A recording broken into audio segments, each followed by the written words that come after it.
Coordinate geometry में हम function पढ़ रहे हैं। इससे पहले वाली क्लास में हमने आपको 2 फंक्शन बताए थे, एक लीनियर फंक्शन बताया था और एक क्वाड्रेटिक फंक्शन बताया था। और लीनियर फंक्शन का हमने ग्राफ बनाया था जो कि स्ट्रेट लाइन था। उसी की एप्लीकेशन जो है एक रियल लाइफ में यानी कि रियल बिजनेस लाइफ में हम यूज़ करेंगे। तो एक क्वेश्चन लिया है मैंने, हमें इसी फंक्शन की टेक्निक्स इस्तेमाल करते हुए हमने ब्रेक इवन पॉइंट जो है निकालना है। तो सबसे पहले पता होना चाहिए कि ब्रेक इवन पॉइंट क्या होता है वो देखेंगे, और कॉस्ट फंक्शन कैसा होता है बनता है वो देखेंगे, और रेवेन्यू फंक्शन कैसा होता है वो देखेंगे। फिर उसके बाद हम निकालेंगे ब्रेक इवन पॉइंट। लेकिन किस तरीके से ब्रेक इवन पॉइंट निकलेगा? ग्राफिकल प्रेजेंटेशन से, यानी कि लाइन को ग्राफ पर ड्रॉ करके। ये बहुत ही इंपॉर्टेंट चैप्टर्स है और बहुत बिजनेस, आप चाहे बिजनेस के स्टूडेंट हो, बीकॉम, एमबीए या इवन के प्रोफेशनल हो, वहाँ पर ब्रेक इवन पॉइंट निकाला जाता है। तो आइए सीखते हैं ब्रेक इवन पॉइंट। एक प्रोड्यूसर है यानी कि मैन्युफैक्चरर है, आइटम को सेल करता है 0.30 में, ठीक ना, हर आइटम को ईच एंड एवरी आइटम बेचता है। इफ़ द कॉस्ट प्रोडक्शन, अब कॉस्ट उस प्रोडक्शन की कॉस्ट ना कॉस्ट होगी। मैं कहता हूँ कि ये पेन है और इस पेन को वो बेचता है 0.30 में, राइट। तो इसको बनाने की कॉस्ट आई होगी। तो कॉस्ट के 2 कंपोनेंट्स होते हैं, हमेशा याद रखें। एक वेरिएबल कॉस्ट होती है जो कि प्रोडक्शन के लिहाज से चेंज होती है, यानी प्रोडक्शन अगर देंगे कॉस्ट होगी, प्रोडक्शन अगर नहीं देंगे तो कॉस्ट नहीं, यानी कि मटेरियल अगर इस्तेमाल होगा तो प्रोड्यूस करेंगे तो मटेरियल इस्तेमाल होगा ना, तो प्रोड्यूस ही नहीं करेंगे तो मटेरियल नहीं होगा, तो मटेरियल की कॉस्ट बच गई, लेबर की कॉस्ट बच गई, राइट। और एक कॉस्ट होती है जिसे हम कहते हैं फिक्स्ड कॉस्ट, जो इररिस्पेक्टिव फॉर प्रोडक्शन, प्रोडक्शन का वॉल्यूम कुछ भी हो, 0 हो तो भी आपको फिक्स कॉस्ट देनी है, और मिलियन के हिसाब से भी हो तो भी जो है फिक्स कॉस्ट आपको देनी है। कॉस्ट जो कि यहाँ फंक्शन दिया हुआ है, C is equal to 0.15 multiply by x plus 105। तो 105 क्या है? ये फिक्स कॉस्ट है। अब यहाँ पर जो है इसको एक लीनियर फंक्शन में दिया, क्यों? यहाँ जो वेरिएबल है वो क्या है? x है, और x की पावर क्या है? 1 है, और ये इससे मल्टीप्लाई हो रहा है। और ये 1.15 क्या है? ये वेरिएबल कॉस्ट है। तो वेरिएबल कॉस्ट में बहुत सारे कंपोनेंट्स हो गए, इसमें मटेरियल भी होगा, उसकी बनाने की कॉस्ट, लेबर कॉस्ट आ गई, सब मिला के जो एक प्रोडक्ट पर, एक पेन पे बनाने की जो वेरिएबल कॉस्ट आती है वो 0.15 है। तो अगर इसी तरह से 10 पेन बनाएंगे तो क्या करेंगे? आप मल्टीप्लाई करेंगे ना। तो x क्या है यहाँ पर? Number of production. दूसरा एक और फंक्शन दिया है। अब ये प्रोड्यूसर है, उस कॉस्ट को वो चेंज करना चाहता है। क्यों चेंज करना चाहता है? कि हर प्रोडक्शन में जो है प्रोड्यूसर की कोशिश होती है कि कॉस्ट को जो है वो कम कर दिया जाए, चेंज कर दिया जाए, कम कर दिया जाए, ताकि जो है उसको प्रॉफिट जो है वो मैक्सिमम होते जाए। तो उसने क्या किया? उसने वेरिएबल कॉस्ट क्या कर दी? 0.12 कर दी। फिक्स कॉस्ट कितनी होगी? 110 हो गई। तो अब ये चेंज करता है, तो इस चेंज करने से इसको फ़ायदा होगा या नहीं होगा? तो वो कैसे निकाल सकते हैं? वो निकाल सकते हैं ब्रेक इवन पॉइंट। वो किससे निकाल सकते हैं? Break even point. तो सबसे पहले आपको ब्रेक इवन पॉइंट पता होना चाहिए। ब्रेक इवन पॉइंट का मतलब होता है जहाँ पर कॉस्ट जो है वो बराबर हो जाए किसके? रेवेन्यू के, वो कहलाता है ब्रेक इवन पॉइंट। यानी कि इसका मतलब क्या हुआ? No loss no profit. ये वो पॉइंट होता है जिसमें ना ही आपको जो है आइटम बेचने पे प्रॉफिट हो सकता है, ना ही जो है वो लॉस हो सकता है। तो ब्रेक इवन हम कब निकालते हैं? कि हम कोई प्रोडक्ट बना रहे हैं, हमारी प्रोडक्शन है, और हम ये निकालना चाह रहे हैं कि कितने नंबर ऑफ आइटम्स हम सेल करें, तो जो हमारी टोटल कॉस्ट है और जो वेरिएबल कॉस्ट है वो क्या हो जाए? कवर्ड हो जाए। तो ये पॉइंट हमारा क्या कहलाता है? Break even point. इस ब्रेक इवन पॉइंट्स को हम निकालेंगे किसके तरीके से? ग्राफ के तरीके से। तो लीनियर फंक्शन के लिए ग्राफ कैसा आता है? स्ट्रेट लाइन आती है। तो हम स्ट्रेट लाइन की मदद से हम वो पॉइंट मालूम करेंगे जो जहाँ पर कॉस्ट और रेवेन्यू क्या हो जाएंगे? बराबर रहेंगे। हम कहेंगे कि इतने आइटम हम बेचेंगे इस प्रोडक्ट के, तो हमें जो है ब्रेक इवन पॉइंट आ जाएगा, यानी कि जहाँ हमारी कॉस्ट जो है पूरी की पूरी रिकवर्ड हो जाएगी, नो लॉस नो प्रॉफिट। तो आए हम जो है वो इसको स्टार्ट करते हैं। सबसे पहले रेवेन्यू फंक्शन देखें। रेवेन्यू फंक्शन का मतलब क्या होगा? कि नंबर ऑफ आइटम को हम उसके प्राइस से मल्टीप्लाई कर देंगे तो हमारे क्या आएगा? रेवेन्यू फंक्शन आएगा। ऐसे होगा ना। जो है वेरिएबल यहाँ पर क्या होगा? x होगा। x को हमने किससे ज़ाहिर किया है? Number of product.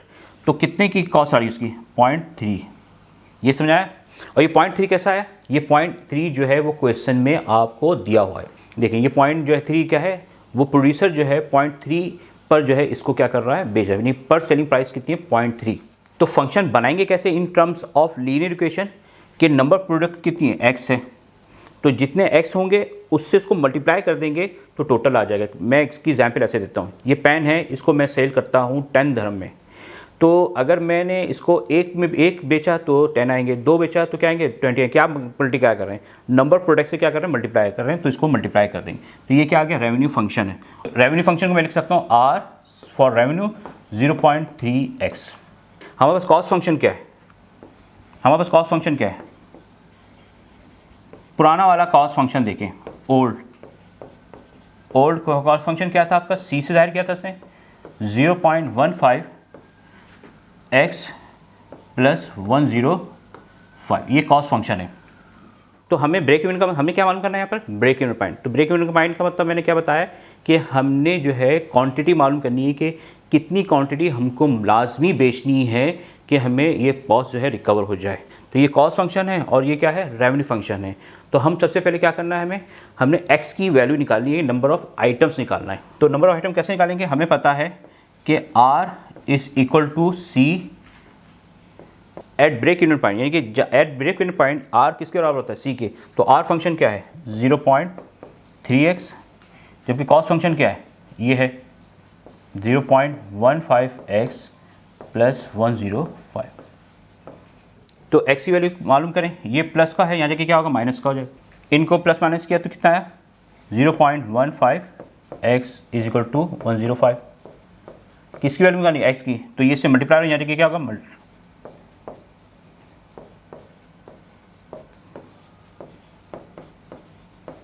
ये क्या मतलब हुआ 700 क्या है ये यूनिट्स, यानी कि क्या मतलब हुआ कि ब्रेक इवन पे इस कॉस्ट फंक्शन पे और इस रेवेन्यू फंक्शन पे आपको कॉस्ट कवर करने के लिए आपको आइटम कितने बेचना पड़ेंगे, 700 बेचना पड़ेंगे। अब क्या करता है ये तो हो गई पहली की बात, ये पहले जो फंक्शन। अब उसने कहा कि मैं अपना फंक्शन चेंज करना चाहता हूँ, मैं जो है कॉस्ट को चेंज करना चाहता हूँ, क्योंकि अभी जो ब्रेक इवन है अब उसको मोर प्रॉफिट चाहिए, तो उसको कॉस्ट को क्या करना पड़ेगी, कम करना पड़ेगी, कॉस्ट को चेंज करना पड़ेगा।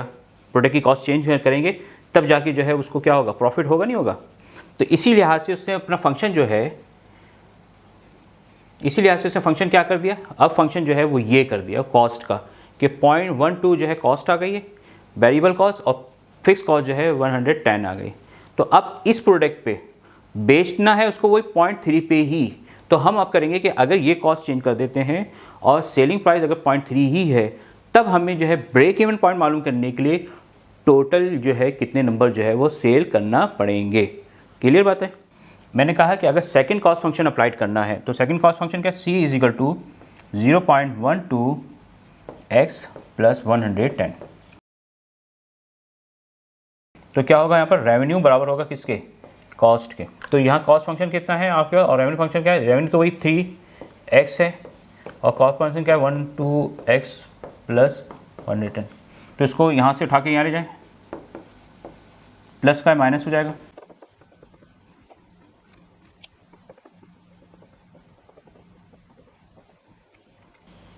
तो ये आ गया 611.11। तो इसका मतलब क्या होगा, इसका मतलब होगा राउंडिंग कर देंगे तो क्या आ जाएगा 600, ये यूनिट्स आएंगे। देखें इसका मतलब क्या होगा, अगर कॉस्ट चेंज करता है तो उसको जो है ब्रेक इवन पॉइंट हासिल करने के लिए कितने यूनिट सेल करना पड़ेंगे, उसको 611 यूनिट सेल करना पड़ेगा। जब कॉस्ट फंक्शन जो है आपके पास ये था तो वहाँ पर कितने आपको करना पड़ता है 700। तो मैंने कहा ना कॉस्ट जितनी नीचे करते चले जाएंगे तो नंबर ऑफ यूनिट्स भी जो है वो ब्रेक इवन के लिए कम होते जाएंगे। अब लिखेंगे हैंस जो 611 जो है वो क्या है, लेस देन है किससे, 700 से, राइट। तो इसका मतलब हुआ कि कॉस्ट को चेंज करना प्रोड्यूसर के लिए सही है या गलत है, सही है, क्योंकि सेकंड जो फंक्शन से जो उसको नंबर ऑफ यूनिट प्रोड्यूस कर रहे हैं ब्रेक इवन पॉइंट के लिए वो कितने कर रहे हैं 611, और जबकि पहले वाला जो कॉस्ट थी उस पर कितने 700। तो हम लिख सकते हैं तो सेकंड कॉस्ट फंक्शन इस तरीके से जो है आप जो है ब्रेक इवन पॉइंट जो है वो निकालते हैं कैलकुलेशन की मदद से। अब हम यही ब्रेक इवन पॉइंट जो है हम आपको बताएंगे किसकी मदद से, ग्राफ की मदद से। तो ग्राफ कैसे बनता है और उस ग्राफिकल प्रेजेंटेशन के, जैसे कि हमने स्टार्ट में वीडियो में कहा था कि ग्राफिकल प्रेजेंटेशन से हम ब्रेक इवन निकालना भी सीखेंगे। तो हमने पहले आपको दोनों बताए, अब इसको हम किससे बताते हैं, आपको ग्राफ के। अब ये फंक्शन है, इसको ग्राफिकली तौर पे आपने देखना है। तो मैंने एक फंक्शन लिया है कॉस्ट का, दूसरा फंक्शन आप उसको अलग से बनाएंगे।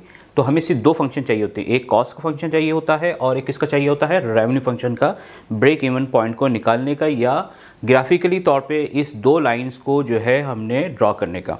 अब यहाँ से ग्राफ कैसा आएगा, अगर क्वाड्रेटिक इक्वेशन होती है तो पैराबोला आता है और लीनियर इक्वेशन होती है तो स्ट्रेट लाइन आती है। तो स्ट्रेट लाइन क्या होगी, ये आपके क्या है, एक्सिस है, सही है। ये कौन सा एक्सिस है, वाई एक्सिस, ये कौन सा एक्स एक्सिस, राइट। तो हमने इस लाइन को प्लॉट करना है यहाँ पर ग्राफिकली तौर पे, तो हमें किसकी वैल्यू चाहिए, हमें इसके एक्स की और वाई की क्या चाहिए, वैल्यू चाहिए। तो अब क्या चीज़ एक्स की वैल्यू होगी, क्या चीज़ वाई की वैल्यू होगी। तो यहाँ पर जो है हम एक्स एक्सिस पे क्या निकालेंगे, नंबर ऑफ यूनिट्स, क्योंकि यहाँ पर x क्या है, नंबर ऑफ यूनिट्स प्रोड्यूस्ड, वो x आएगा। और जब x जितने नंबर ऑफ यूनिट्स बढ़ते चले जाएंगे तो उसकी ये क्या है, इसकी कॉस्ट है, कॉस्ट प्लस रेवेन्यू, यानी कि जितने कॉस्ट आप करेंगे तो स्ट्रेट लाइन आपको हासिल होती जाएगी ऐसी। आप नंबर ऑफ प्रोडक्ट बढ़ाते चलना है तो आपकी लाइन भी क्या होगी, इससे ऊपर जाएगी, कॉस्ट मजीद क्या होती जाएगी, बढ़ती जाएगी। जितने नंबर प्रोड्यूस करेंगे उतनी ही कॉस्ट क्या होगी, बढ़ेगी, और जितनी ही जो है नंबर प्रोड्यूस सेल करेंगे उतना ही रेवेन्यू क्या होगा, बढ़ते चला जाएगा। क्लियर बात हो गई। तो अगर ये कॉस्ट फंक्शन है तो ये C1 होगा, तो इसी तरह से हम एक रेवेन्यू फंक्शन दे लेंगे। हम रेवेन्यू फंक्शन मिसाल के तौर पर इस तरह से ले लेते हैं, ये रेवेन्यू फंक्शन हो गया, राइट। तो दो लाइन्स हैं यहाँ पर, एक कॉस्ट की है और एक किसकी है, रेवेन्यू की। जब हम इसको प्लॉट करेंगे तो कुछ ना कुछ इस तरह की लाइन ड्रॉ होंगी।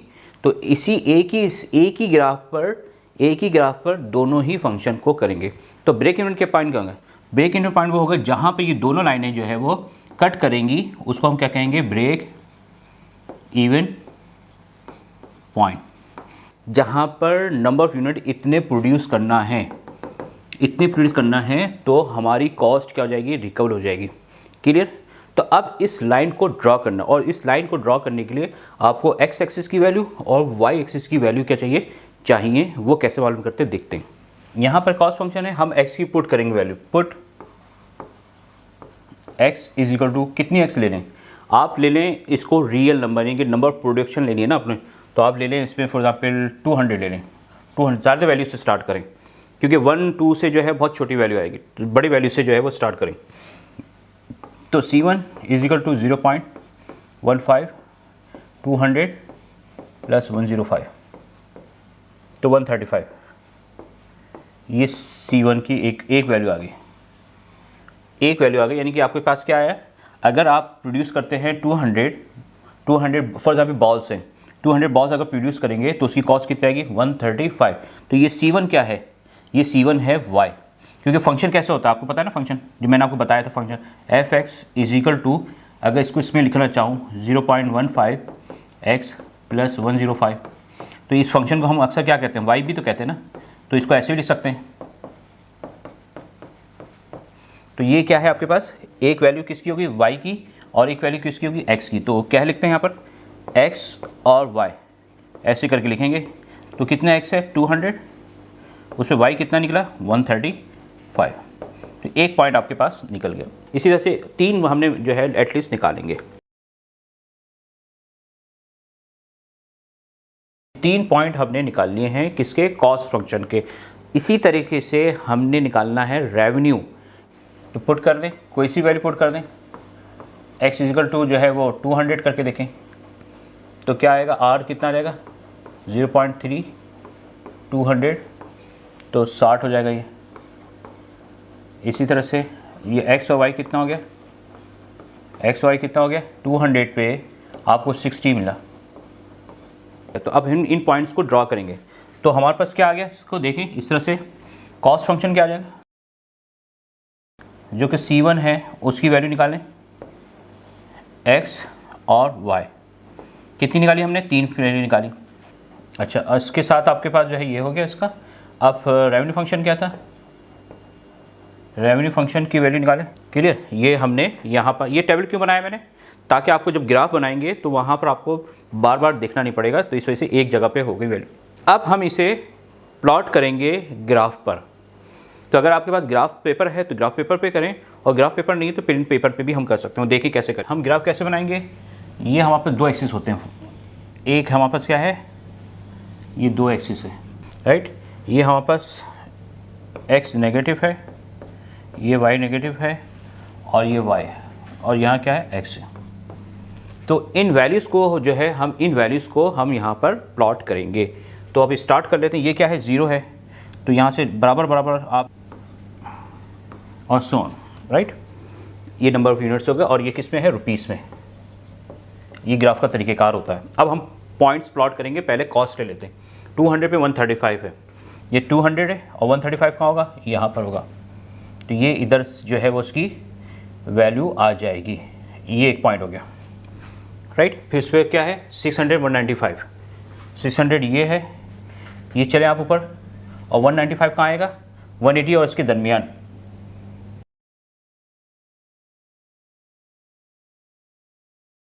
ये कौन सा फंक्शन है, कॉस्ट का। इसको मिला, इनको लाइनों को मिला लें, पूरा स्ट्रेट लाइन को मिला, इसको मिला लें, ये पॉइंट मिल गया। तो देखें ये हमारे पास जो कॉस्ट फंक्शन था C1 इजिकल टू क्या था, 0.15 x + 105। तो मैंने कहा ना फिक्स कॉस्ट है, कि अगर इसमें अगर आप ज़ीरो, जब प्रोडक्शन ज़ीरो हो तो वेरिएबल कॉस्ट भी क्या होगी, वेरिएबल कॉस्ट भी ज़ीरो होगी।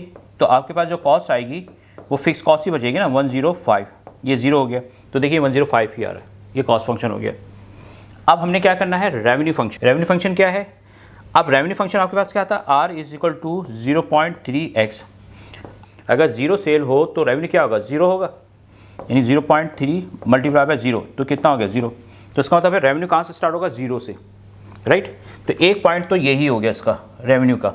अब दूसरा पॉइंट क्या है, 260, 200 ये था और 60 कहाँ है, ये है, एक पॉइंट ये हो गया। दूसरा क्या है, 400 एंड 120।